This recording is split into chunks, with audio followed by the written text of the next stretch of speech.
Hello everyone, welcome back to this channel. On today's video, I'm gonna give you a tutorial on how you can set double space on your file in Google Docs Mobile.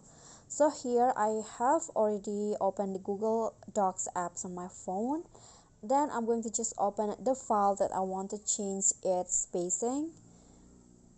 Okay, so to be able to edit the file, you need to click on the pencil icon first at the bottom. Then in here, just select the part or the paragraph that you want to change its space. Just block like this. And then after that, scroll down to the top until this A icon appear. Click on that. And the spacing tab is on the paragraph. So just click on the paragraph. And here you'll find line spacing options. So to change it into double space, you just need to click on the arrow up here until it changes into 2 like this. Then you can just go back, and to save it, just click on the check icon at the top left corner. Okay, so that's pretty easy. I hope this will be helpful. Thank you for watching.